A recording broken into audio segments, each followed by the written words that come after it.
the next big game I wanted to talk about, and that is Notre Dame, NC State. Now, it wasn't a ranked matchup, but it was a matchup that I was really looking forward to, and that I think a lot of college football was keeping an eye on. Because you have this Notre Dame team that, over the past few years has been very competitive. They've got a couple of college football playoff bids in that period of time. Never been particularly successful in the playoff. They played some teams tough, but never won, never got to the national championship game. Not since 2012 in that BCS game against Alabama where they got rolled. And they've really not had a good quarterback, at least we would say an elite quarterback, since back Jimmy Clausen, Brady Quinn era, way back in the early 2000s. So a lot of eyes were on Notre Dame this offseason when they picked up Sam Hartman. And people were very interested in, okay, Sam Hartman, record holder in passing yards and touchdowns at Wake Forest, what would he look like coming to Notre Dame? New offense, he's coming out of that RPO style of offense there at Wake Forest. What would he look like at Notre Dame? First 2 weeks looked pretty darn good. Now, he was playing against very inferior teams, Tennessee State and Navy. Navy gives some people trouble sometimes, but Notre Dame plays them enough that their defense is normally up to the task of stopping that triple option attack, which is really what will catch teams off guard. If you come in, you're a Power 5 team, you're a top 10, top 15 team, you play Navy, as long as your defense doesn't just get rolled over and very confused by that triple option, you pretty much are going to be fine. It's a bit of a gimmick. It allows Navy to compete with the big teams because it's a confusing and difficult to defend offense. So they beat Navy handedly. They beat Tennessee State handedly. But beating Tennessee State, nothing really to write home about. They were expected to win those games, expected to put up big numbers in those games. But here comes NC State. NC State, top 15 defense from last year in all of college football. This is a legit defense. They also are bringing in a new transfer quarterback of their own who had records at Virginia as a quarterback, and were reuniting him with his offensive coordinator from 2 years ago when he just lit it up as a quarterback in Virginia. So you combine those two, this is a legitimate team. It's a Power 5 team, top 15 defense, and particularly it was a defense that has given Sam Hartman huge problems in the past. He has the same number of interceptions as touchdowns against NC State. He has struggled against NC State. And Notre Dame has historically as well. It's one of the few teams in college football that actually has a winning record against Notre Dame. Not anymore. Notre Dame wins 45-24. Blew them out. Now, I think the game was a little closer maybe than the final score would indicate, just because you look at the first half, 17-7. But still, the game was never really in doubt for Notre Dame. There were some miscues, was not a perfect game, but I think the thing to realize is, it wasn't a perfect game for Notre Dame, and that's what people wanted to see. We wanted to see Notre Dame play a legitimate defense, and against a legitimate offense. Brennan Armstrong's a legit quarterback, has records. How would that defense hold up? Yeah, they can beat Navy. Yeah, they can beat Tennessee State. Can they handle NC State? How would the defensive line hold up? We talked about that last time we were discussing Notre Dame when we reviewed their win over Tennessee State.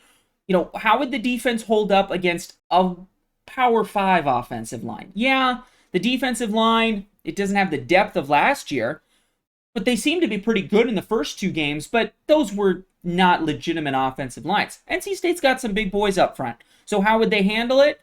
They handled it very well. Sam Hartman Definitely did not throw for as many yards as he did in the first 2 weeks. But 15 for 24, not the greatest completion percentage, right? This is Jalen Milroe's completion percentage, right? He was 14 for 27, so worse, but 15 for 24, not great. 286 yards, okay. Yards per completion is actually pretty decent on that. 4 touchdowns. That's pretty good. 4 touchdowns. And then you notice what the defense did to Brennan Armstrong. 3 interceptions. They forced him to turn the ball over.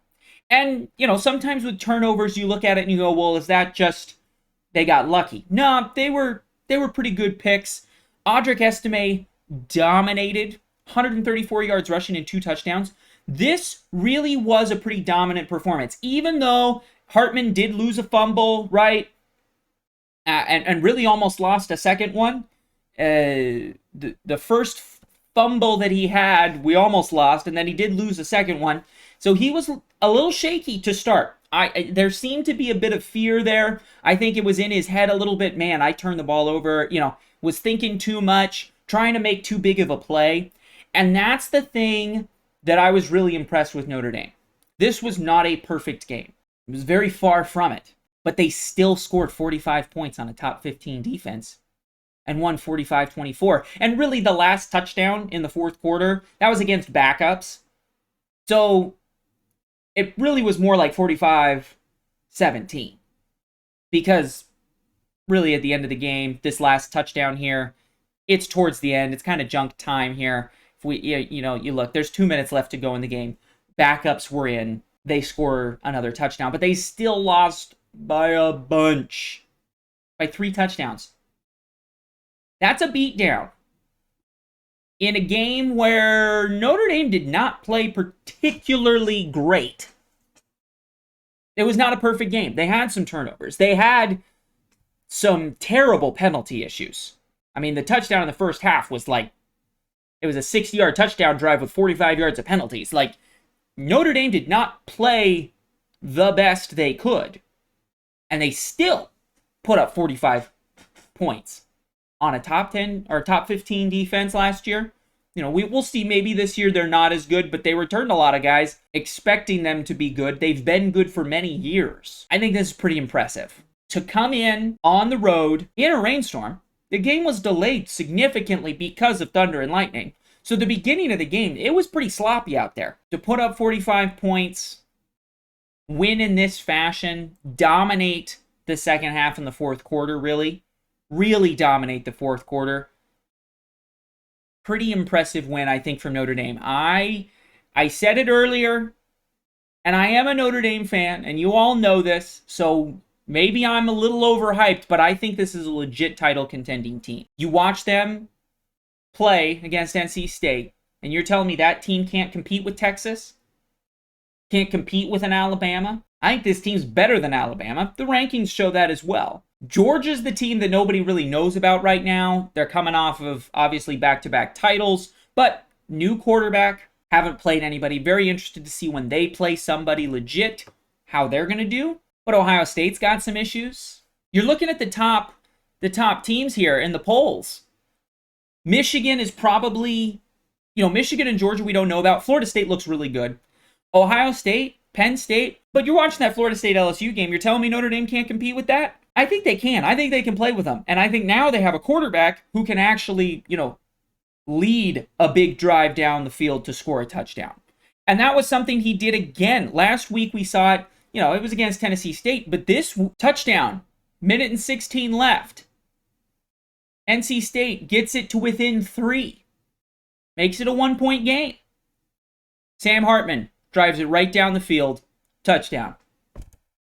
That is something right there that Notre Dame has not had since the early 2000s. They have not had a quarterback that you give him the ball with a minute and 16 seconds left, and he will drive down and score a touchdown with 40 seconds left.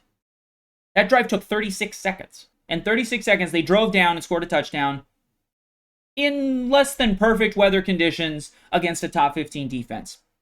That is the sign of a championship-level team. It's what Texas just did with Alabama. We just talked about it. Quinn Ewers, third quarter, Alabama comes in, takes the lead, scores that big touchdown. What does he do? Rallies the troops, drives right down the field, and scores another touchdown to take the lead back.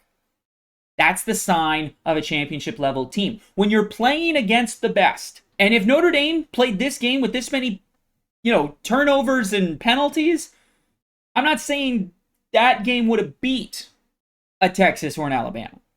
Maybe not. But they showed some signs of being a championship level team in those kinds of drives. Very impressive win. Thank you so much for watching. If you enjoyed this video, please consider subscribing, share it with a friend. Let me know in the comments down below what you think about all of these different college football teams, and we'll see you tomorrow.